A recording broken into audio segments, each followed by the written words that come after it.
Primera de Timoteo, capítulo 3. Verso primero dice: palabra fiel. Si alguno anhela obispado, buena obra desea, pero es necesario que el obispo sea irreprensible, marido de una sola mujer, sobrio, prudente, decoroso, hospedador, apto para enseñar, no dado al vino, no pendenciero, no codicioso de ganancias deshonestas, sino amable, apacible, no avaro, que gobierne bien su casa, que tenga a sus hijos en su gestión con toda honestidad, no un neófilo, dice el verso 6, no sea que envaneciéndose caiga la condenación del diablo. Y también es necesario que tenga buen testimonio de los de fuera, para que no caiga en descrédito y el lazo del diablo. Hemos estado estudiando durante varias semanas en la carta a Tito acerca del ministerio de los ancianos. Y con la ayuda del Señor, hoy día sería la parte final de este estudio, donde vamos a abarcar cuál es el fundamento del servicio de los ancianos o de los pastores, cuál es el fundamento bíblico, o cuáles son las directrices principales que tienen los ancianos o pastores para servir en la iglesia del Señor. Cuando leemos las cartas de los apóstoles, tanto de Pablo, Pedro o Juan, el mismo Hechos de los apóstoles también, vemos que cada vez que se formaba una iglesia en la era primitiva de la era cristiana, no pasaba mucho tiempo desde que esa iglesia se formaba y ya los apóstoles instituían ancianos en cada una de esas iglesias, o pastores. Y el apóstol Pablo, a través de su carta de Timoteo y también de Tito, ordena los aspectos visibles de la conducta de los ancianos que deben tener. Sin embargo, los aspectos que ahí aparecen no son todos los aspectos relacionados con este servicio. Y hoy día vamos a ver cuáles son los fundamentos sobre los cuales descansa este servicio. Hay 4 fundamentos, al menos que he identificado y que vamos a revisar, sobre los cuales se sustenta este servicio al Señor. Fuera de estos fundamentos, es decir, si alguien piensa o desea servir al Señor como un anciano, como uno de los pastores de una iglesia local, sin guardar, sin vigilar, seguir estos fundamentos, no lo estará haciendo con un correcto principio bíblico. Los hermanos que piensan involucrarse en alguna medida en esta actividad de iglesia deben comprender esos fundamentos, y la iglesia debe conocer esos fundamentos para comprender de mejor forma el servicio de amor de estos hermanos. Muy bien, y por tanto vamos a ver el primer fundamento leyendo un versículo en Jeremías, en el capítulo 23. El primer fundamento que vamos a ver, revisando 4 pasajes, es que es Dios mismo quien llama a los hombres para trabajar en este oficio. El primer fundamento entonces es que es Dios mismo quien llama a los hombres para trabajar en el oficio pastoral, para trabajar en el oficio de ancianos. Dios mismo lo llama. Sin duda es un privilegio servir al Señor de esa manera. Es un privilegio, es un honor. Pero nadie, ningún hermano debe aventurarse a trabajar de anciano o de pastor, a menos que esté seguro que es Dios quien le está moviendo a realizarlo. Jeremías 23, verso 32. Dice: he aquí, dice Jehová, yo estoy contra los que profetizan sueños mentirosos y los cuentan y hacen errar a mi pueblo con sus mentiras y con sus lisonjas. Y yo no los envié, ni les mandé, y ningún provecho hicieron a este pueblo, dice Jehová. O no tendrán los dones o capacidades de parte de Dios, o no tendrán la bendición de Dios. Y cuando digo bendición no me refiero a los resultados del servicio de los pastores. Es decir, no me refiero por bendición cuando hablamos de iglesias llenas, o de gente feliz en la iglesia, o un buen ambiente entre los hermanos, un buen ambiente de comunión. Tampoco hablamos de mucha comunión entre los hermanos, eso no es bendición necesariamente. Ni tampoco estamos hablando por bendición que hayan conversiones siquiera en la iglesia. No son la bendición de Dios. La bendición de Dios es su aprobación, y esta se produce cuando ese grupo de ancianos y cada anciano o pastor en forma individual está siguiendo los principios de la palabra de Dios para ejercer ese ministerio. Es escuchar en aquel día las palabras del Señor que dice, buen siervo y fiel. Este ministerio lo deben llevar a cabo personas llamadas y capacitadas por Dios. Y no debe suceder lo que sucedía al pueblo de Israel, como lo veíamos en Jeremías 23, donde habían profetas que se decían ser profetas en el nombre de Dios, pero que Dios no los había enviado. Y profetizaban diversas cosas, pero Dios no los había enviado. No hay cosa más dañina en medio del ministerio de una iglesia que una persona que no ha sido llamada por Dios pretenda ejercer el ministerio del ancianato. Otro versículo, Mateo capítulo 9. Capítulo 9, verso 35. Dice el verso 35. Recorría Jesús todas las ciudades y aldeas, enseñando en las sinagogas de ellos y predicando el evangelio del reino y sanando toda enfermedad y toda dolencia en el pueblo, y al ver las multitudes tuvo compasión de ellas, porque estaban desamparadas, dispersas como ovejas que no tienen pastor. Entonces dijo a sus discípulos, a la verdad la mies es mucha, mas los obreros pocos. Rogad pues al Señor de la mies que envíe obreros a su mies. El primer principio que estamos revisando es que el ministerio de ancianos o de pastores es un ministerio en el cual es Dios quien llama, es Dios quien pone en ese servicio. En este pasaje que leemos, el Señor Jesucristo mira a las personas y tiene compasión de ellas. Es decir, desde su ser interno se le remueven sus entrañas de compasión por una causa, por un motivo. Al verlos como, dice, dispersos como ovejas que no tienen pastor. Así que en una congregación, más aún, en una congregación, en una iglesia del Señor, es Dios quien está mayormente ocupado en proveer ancianos o pastores para esa iglesia. Y es Dios quien coloca a esos hombres de Dios para que cumplan esa función. Así debe ser, ese es el fundamento. Y el rol de los hermanos de la iglesia es rogar. Rogad pues al Señor de la mies para que envíe obreros a su mies. Buscar ancianos pues no es buscar a alguien si se anima. A ver, animemos a este hermano para que cumpla este servicio. No es tampoco pasar la voz en medio de la iglesia mostrando la necesidad que hay. Ni tampoco buscar a alguien que tenga capacidades de liderazgo o que sepa dirigirse a las multitudes o que sepa enseñar. Tampoco resignarse a decir mejor es tener medio pastor que tener, tener mejor medio que no tener ninguno. No es nada de esto. El Señor dijo que debe significar para los pastores es buscar, es rogar al Señor de la mies, que envíe obreros a su mies. El Señor no le ha conferido a nadie el privilegio de entrar por sí mismo al ancianato, ni tampoco hacer entrar a otros. Hechos 20, verso 17. Enviando pues desde Mileto a Éfeso, dice que Pablo hizo llamar a los ancianos de la iglesia. Cuando vinieron a él, les dijo, vosotros sabéis cómo me he comportado entre vosotros todo el tiempo, desde el día en que entré en Asia, sirviendo al Señor con toda humildad y con muchas lágrimas, y pruebas que me han venido por las acechanzas de los judíos.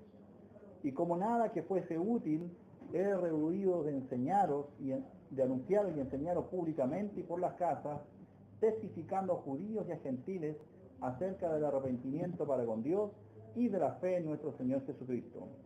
Ahora he aquí ligado yo en espíritu, voy a Jerusalén, sin saber lo que allá me ha de acontecer, salvo que el Espíritu Santo por todas las ciudades me da testimonio diciendo que me esperan prisiones y tribulaciones.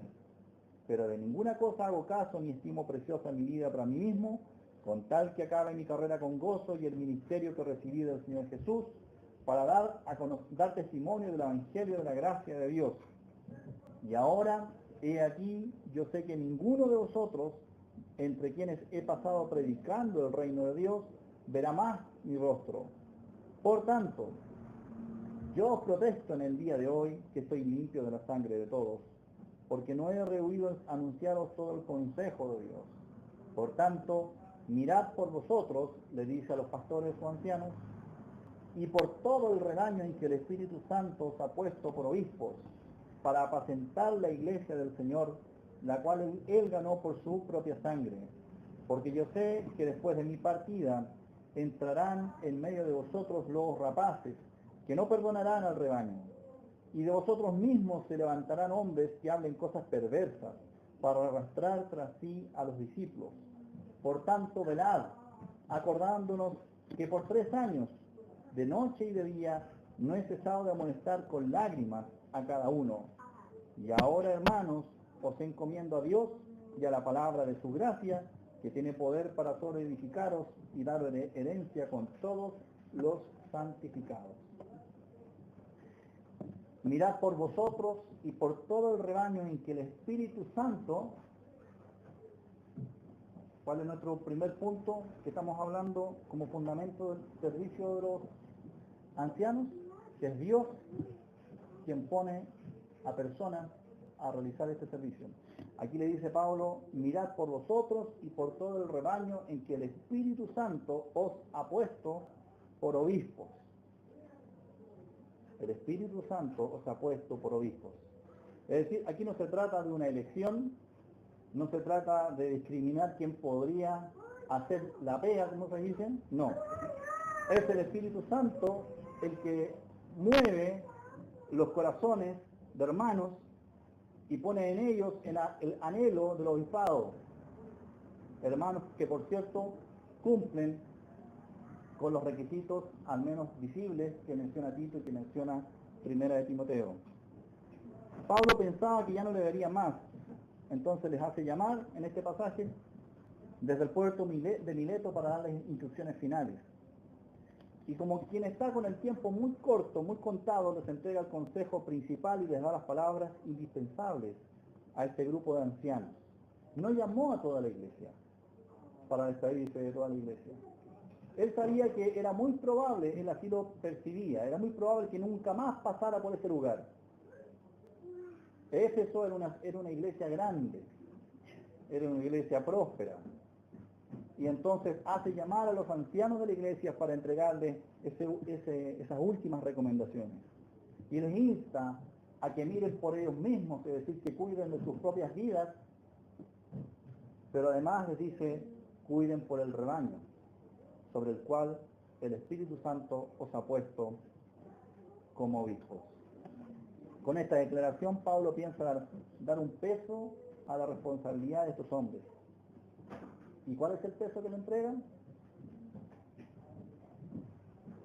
Muchos de ellos, es muy probable que Pablo los haya señalado como pastores en su autoridad apostólica. Bien sabemos que los apóstoles tenían atribuciones que solamente a los apóstoles le pertenecían. Sin embargo, Pablo les dice, no fui yo el que los puso por obispos, fue el Espíritu Santo. Y con eso pretende dar un peso mucho más fuerte a la responsabilidad de esos hombres. Hay varios conceptos en este pasaje que los podemos mencionar. Uno, la iglesia del Señor, a Él le pertenece, ¿cierto? Lo aclara en esos pasajes. Habla de las ovejas que Él ganó por su sangre. Segundo, estas personas son de tal valor para Jesucristo que Él dio su vida por ellos, por la iglesia. Tercero, es Dios quien los ha puesto a ellos, a estos ancianos, como hombres con la responsabilidad de cuidar de estas personas a las cuales Pablo y el Señor Jesucristo cataloga de ovejas. Es decir, la responsabilidad delante del Señor, de los ancianos, de los obispos, de los pastores, es cuidar de las ovejas que le pertenecen al Señor. El Señor desea que las cuiden como un pastor apacienta su rebaño. Es decir, que tengan esa figura para ejercer su función. Otro pasaje, Efesios, capítulo 4. Estamos hablando de nuestro primer principio. Dice verso 8, 4:8. Por lo cual, dice, citando un salmo, subiendo a lo alto, llevó cautiva la cautividad y dio dones a los hombres. Y eso de que subió, ¿qué es? Sino que también había descendido primero a las partes más bajas de la tierra. El que descendió es el mismo que también subió por encima de todos los cielos para llenarlo todo.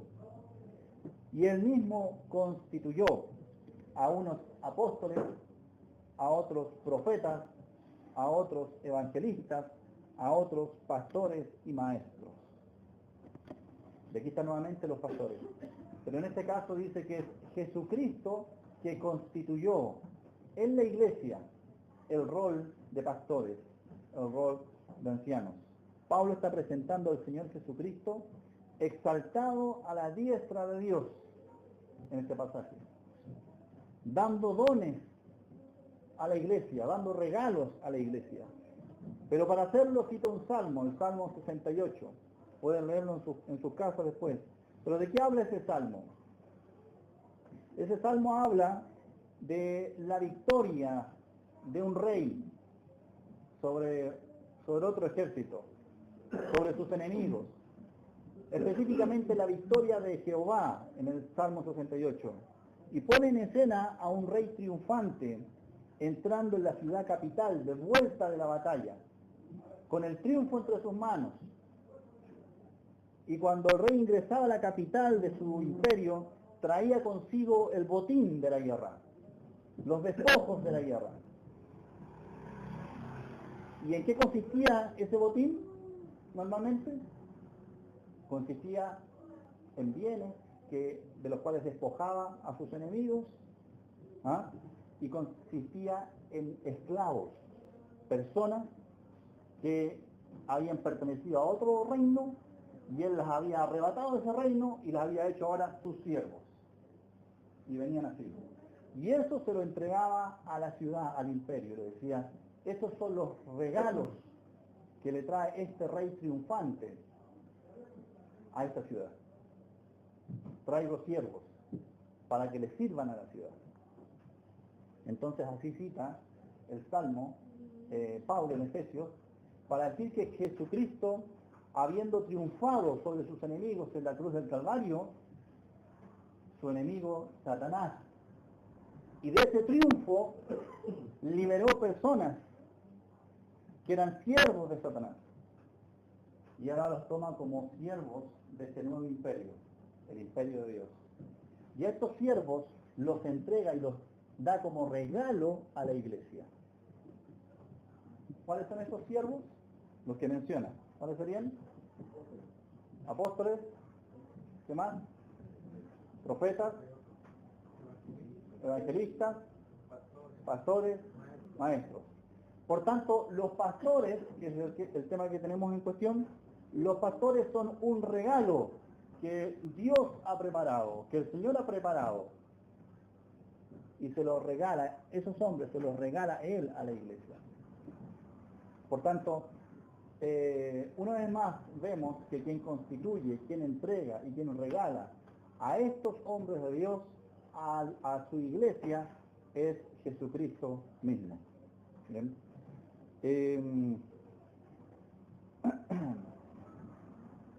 Pues bien, para cerrar este primer punto, la enseñanza bíblica en cuanto a este primer fundamento es clara. Es Dios quien llama a los hombres a este servicio y es Dios quien los constituye. Él se los regala a la iglesia para que cumplan esta función y sean de bendición en medio de su iglesia. Siervos, ancianos en la iglesia. La iglesia lo que hace es reconocer a través de los principios y características bíblicas que nos fue entregada, reconocer con esos criterios bíblicos y la dirección del Espíritu Santo a esos hombres. Entonces, ¿cuál es el primer principio, fundamento? Es Dios quien los coloca.